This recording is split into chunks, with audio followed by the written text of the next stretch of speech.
Welcome back to the Wizard Shop, and today we're going to check out this really sweet Grand Sport Corvette. It just came in and it's got some issues we're going to look at. Let's get started.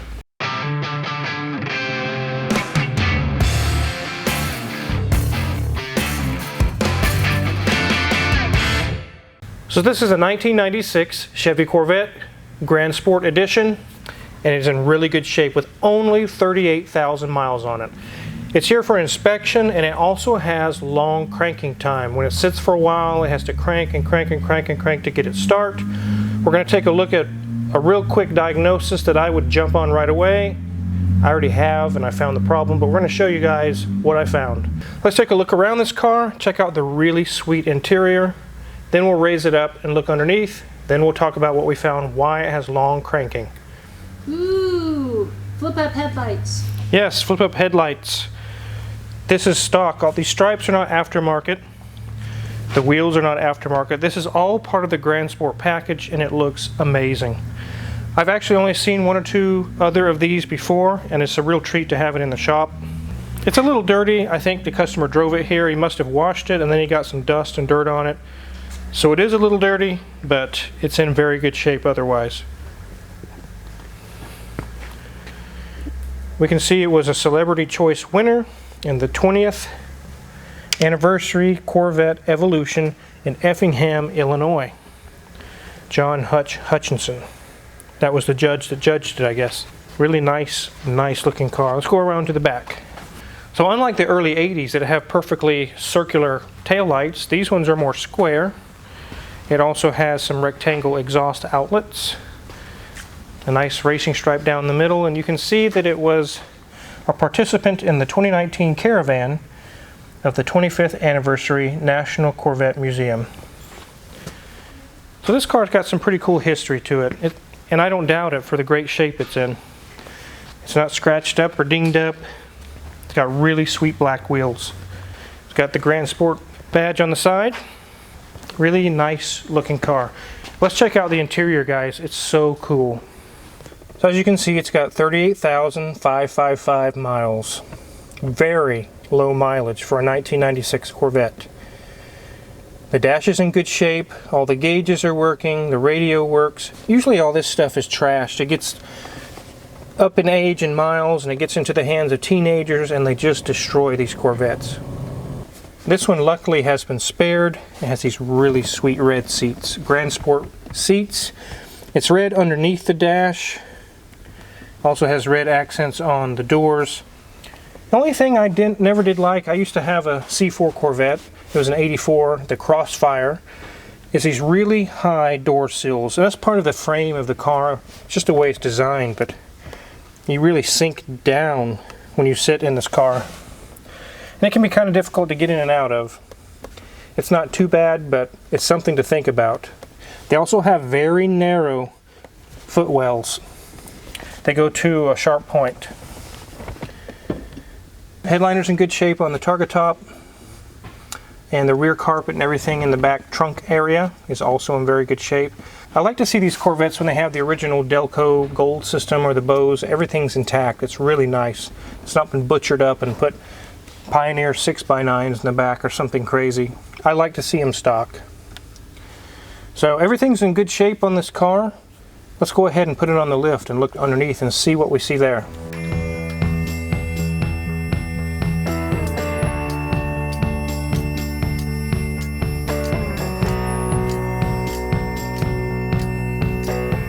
So let's take a look at this really sweet Grand Sport Corvette. We can see the condenser right there. It's a little dirty. We'll see if they'd like us to get an air gun. I have a special air nozzle that can blow all that debris out. But luckily I don't see any leaks coming from the radiator anywhere. There's our fans. The radiator's kind of at an angle so it can fit under the hood. So, and then here is a cooler, and right behind that is a steering rack. Let's go ahead and check the brakes. Brakes are good.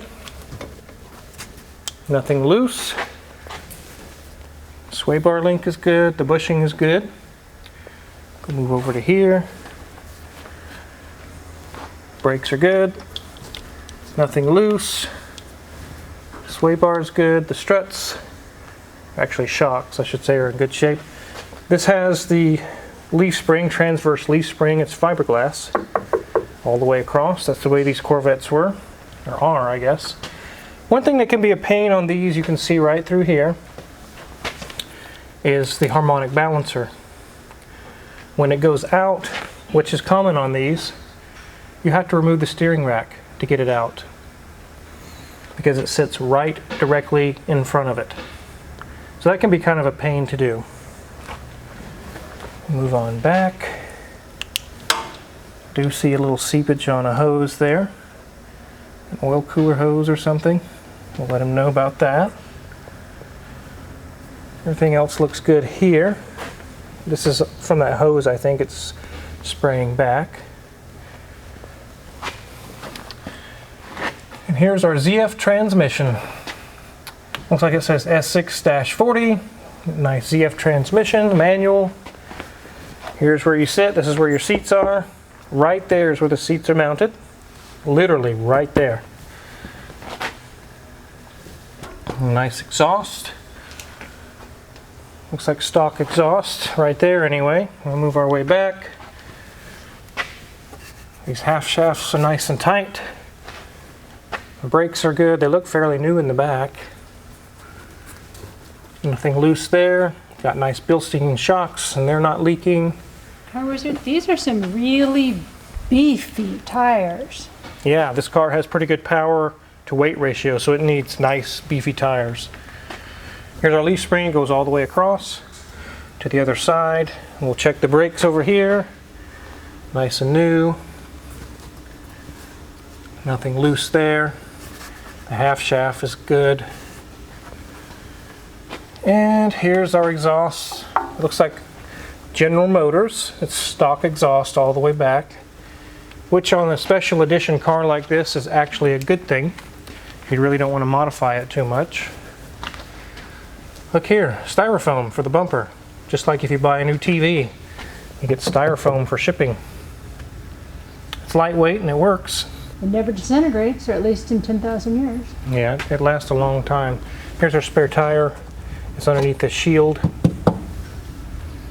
Everything looks very good under here except for that hose that we found. We'll let him know about that, and also cleaning out the condenser. So let's go ahead and lower this car down and find out what's going on with the long cranking.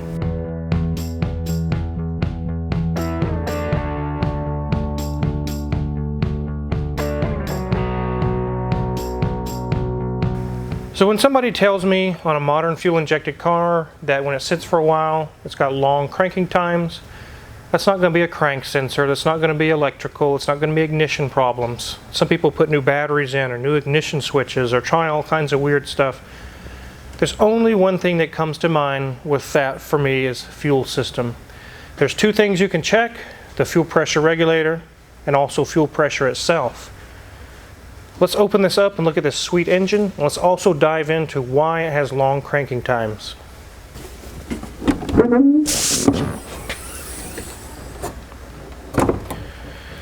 So here we have the Grand Sport LT1 engine.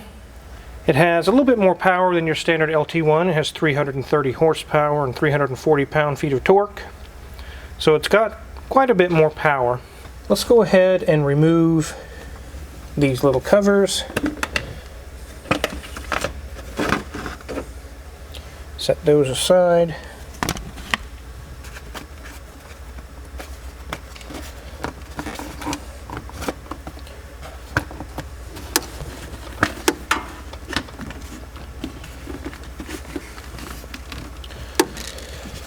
And here's our fuel pressure regulator.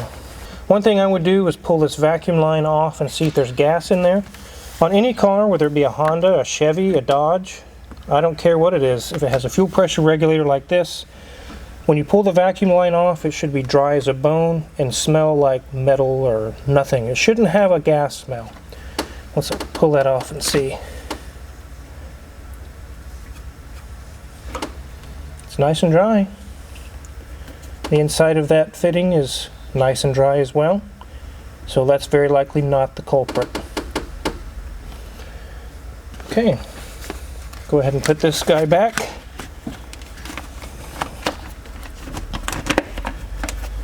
And this one, we'll just set it over there for now. So my next suspect is either a fuel injector is bleeding down or the fuel pump one-way check valve actually located on the fuel pump has failed. Very likely it's the fuel pump on this one. I've got a fuel gauge hooked up and I'll turn on the key. It should pump up to 40-50 psi in that range, and it should hold that pressure at least for a minute or so. It should maybe slowly go down, but it shouldn't just drop like a rock. Let me turn the key on.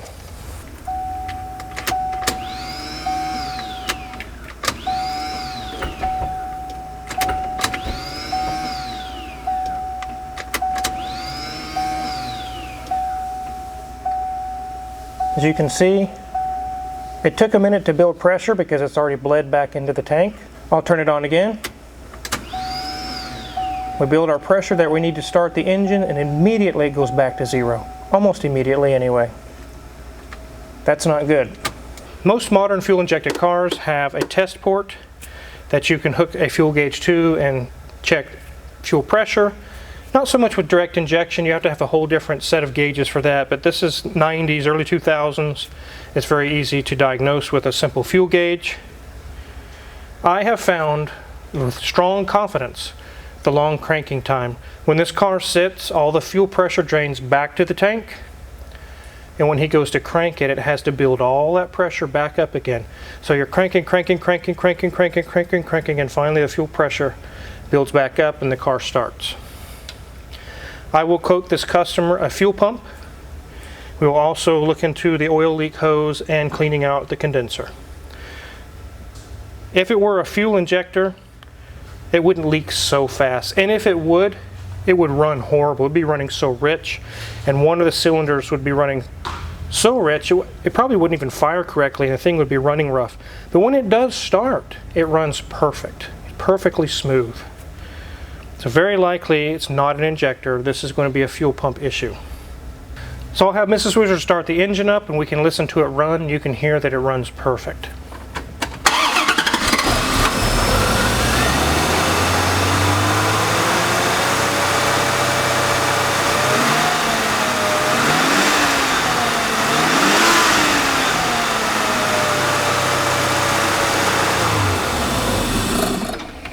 Just in the short amount of time that Mrs. Wizard got out of the car, it's already back to 0 psi again, and the fuel is on its way back into the tank.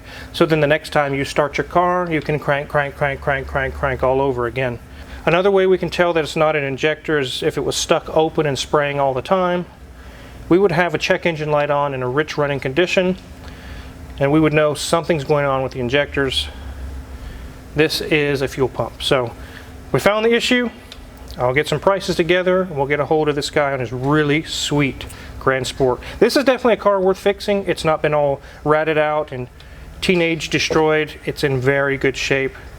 And kudos to the guy for getting it right. I really appreciate to take these cars and keep them at the nice level that they're at. So thanks for following along on this really sweet Grand Sport Corvette. I was able to dive in and find out what's wrong really fast. It only took me 5-10 minutes to find out what's going on with his fuel system. However, I still will charge him the full half hour. The reason being because there's a minimum half hour in the shop. Number two, it's taken me 20 years to understand how to diagnose this that fast. I'm not going to cut myself short on time after taking 20 years to learn this stuff. So, I doubt that this customer will have a problem with it either. So we'll get this quote together, we'll get it fixed, and we'll have even sweeter Grand Sport. If you're curious what kind of tools we're going to use to work on this Corvette, check my Amazon affiliates link in the description below. All kinds of really sweet tools for sale there that save a lot of time, and we get a small cut. We really appreciate it. Also, the gauge is there. The fuel gauge we just used is there for sale if you need one. And make sure you hit the subscribe button. We've got so many cool projects to come. Thanks for watching.